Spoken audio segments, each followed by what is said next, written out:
It's time to debunk some of the assumptions and myths about college. If you're not a part of Greek life, then you are doing it wrong. What's up, guys? Welcome back to my channel. Obviously, you know the title of this video. I'm going to be responding to you guys' assumptions and sort of myths about college that I just kind of like want to debunk as real and as straight up as I would have wanted it to be said to me. There's definitely just like a lot of different stereotypes that contribute to sort of a collective view or perspective of college. Some of them are true and some of them aren't, so I'm going to be diving into those, your assumptions right now. All right, the first assumption that I was seeing a lot of, your college GPA doesn't matter. Of course, schools look at your high school GPA, but what happens when you're in college? Does it really matter? C's get degrees. While yes, they do, it really depends. I mean, a lot of people go into college and they want to pursue professional degrees like being a doctor or being a lawyer. In that case, if you're trying to go to med school or do even more school after, that is where your college GPA really does matter. It's not necessarily that big of a deal if you aren't planning on continuing your education, but if you are and you know that going in, definitely use freshman year. Oh my gosh, use freshman year. It's the easiest time to get A's. Really focus on your studies, like really take the time and dedication to develop good habits and stuff like that. It's really gonna serve you as you get into harder classes, as you move up into being an upperclassman. If you do decide later on down the line, oh, like I didn't think I wanted to continue my education,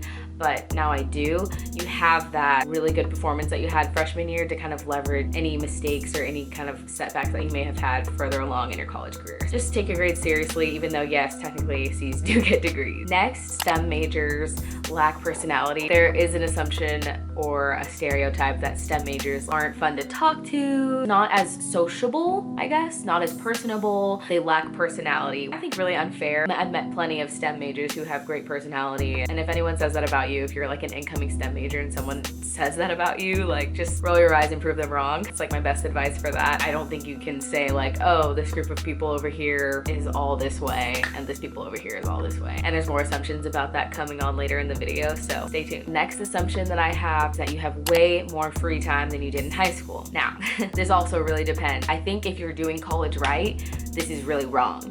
The reason I say that is because, I mean, I saw this the other day and it really hit me hard. There is no way. I simply did not have a ton of free time. You know, eventually I got to a point where I was living a very full life. Like I was thriving, I must say, I was thriving. By the way, I'm going into grad school, so I don't know why I keep saying was. It's just because I graduated like last week, technically. Shout out to all the seniors who graduated virtually, okay? Moment of silence for that, okay? Congrats, you did it. I see you. I see myself, I see you. Anyways, what was I saying? Yeah, it definitely depends. So if you are a person that's, you know, just strictly really trying to focus on your grades, then you probably will have more free time. Overall, I would disagree. I would have to disagree that you have way more time. Yeah, there's so many options, and I feel like if you're doing it right and you're really like allocating your time to things that you would like to try and do and meet people and stuff like that, you find yourself more occupied more of the time than you don't. Oh, this one, all of these just make me laugh because it's just crazy. If you're not a part of Greek life, then you are doing it wrong. Or if you're not a part of Greek life, you're irrelevant. Okay, so no. I think every school has their own thing, and while it may be like a really popular thing to do to get involved in Greek life, I absolutely don't think that you have to be a part of Greek life to have a good college experience. I wasn't a part of Greek life, however, I do have a lot of very close friends that were a part of Greek life and are part of Greek life, so I mean, I've seen that side of it, and every one of my friends who are or have been have had a completely different experience. If you're even remotely interested, like why not give it a try? This is the perfect time. New phase of your life, like go for it. You might end up loving it, and if you don't end up loving it and you realize that it isn't for you, then I mean, just drop. You can have a fun time doing other stuff in college. There's so many things that you can do. Okay, teachers favor students who actually utilize their office hours. I would honestly totally agree with. If you show up and you at least show that you're trying, you know, sprinkle in a couple of questions about their personal life or like how they got to where they are, where they studied before this. A remote sort of like genuine interest or like authentic interest in them. They're so much more likely to serve you with a favor if you have done that earlier in the semester or maybe a couple of times during the semester. But like, don't be annoying and just like grade grub. There's like a middle ground. It's really simple. Just show some interest and they will likely be really receptive to that. Liberal arts majors are easy. I also feel is really unfair. I roll my eyes because I was a liberal arts major. I studied telecommunication and media,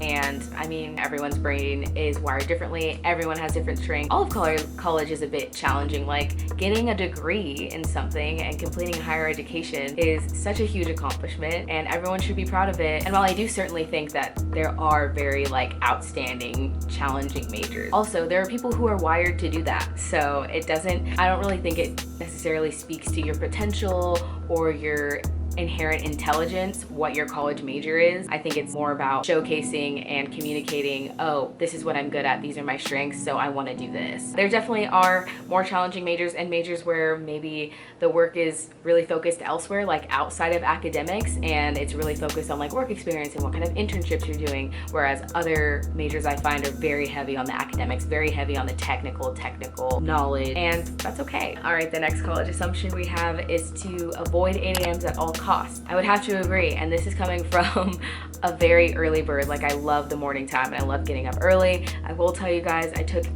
8 a.m.s one summer and then one fall semester and never again. I'm gonna tell you, like, if you can avoid 8 a.m.s, just do it, because they are a struggle unless you really like them. But honestly, it's kind of trial and error. So if you can avoid, do it. Dropping a class looks really bad on your transcript. I think if you're trying to continue your education, it might raise some eyebrows depending on what kind of programs you're applying for and what you're trying to do. Those are there to help you when you're really in a pinch, you know? And transparently, I think I used 2, especially if you don't have like a reasonable excuse. Like, one of mine was because I changed the structure of my major, so I quite literally did not need the class that I was in, and it was an 8 a.m. so I was like, sayonara. Another one was like an extra hour.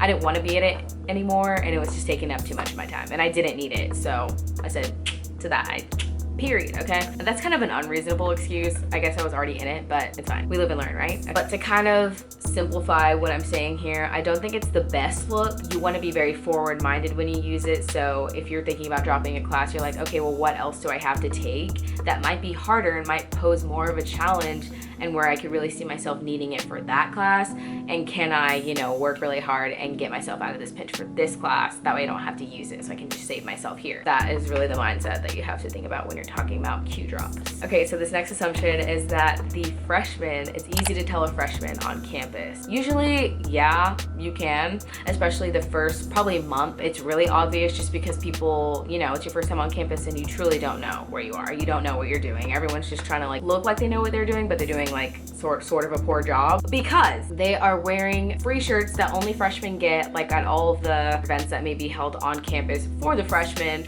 at the beginning of the year or just throughout the school year. They're wearing those every day. All of their stuff just looks new. Like, they don't look worn, they don't look tainted, they don't look really tired yet, they don't look like over it. They're still just, you know, they have a bright eye, and I feel like it's easy to tell they're a freshman, you know? They have the student ID like eerily handy. Yeah, all of the above is how you can tell a freshman on campus. So sorry guys. Okay, next one, you'll always be connected to the people that you went to high school with. I would say yes and no. I mean, if you really want to be, you can, unless you just had a really awesome like banging high school squad, then props to you. I didn't really have that, so 95% of my friends now are all from college, and 95% of the friends that I'll just, you know, take with me from college into my like grown-up life, I've met them in college in the past 4 years. Yes and no, it really just is up to you, and sometimes it takes, you know, a couple of years. So I think it just happens like really organically, but you can make the conscious decision to be like, no, I want to totally reinvent myself. That's the best thing about college, is that even though you might have people from your high school that go to the same college as you, like, you can choose not to be connected with them, not to be associated with them, not to be associated with things that you did in the past, or the type of person that you were in the past. If you're just looking to tap into some different facets of yourself, like, go for it, sis or brother. I don't know. Such a good opportunity to do that. So I wanted to leave you guys with that little note of positivity. And if you're feeling anxious or nervous, don't worry. I'm sure you're gonna kill it going into college or continuing your college career, whatever's going on. I wish you guys all the best. Thank you guys so much for watching. And if you like this video, please subscribe. And I hope to see you back on my channel for my next one. Bye.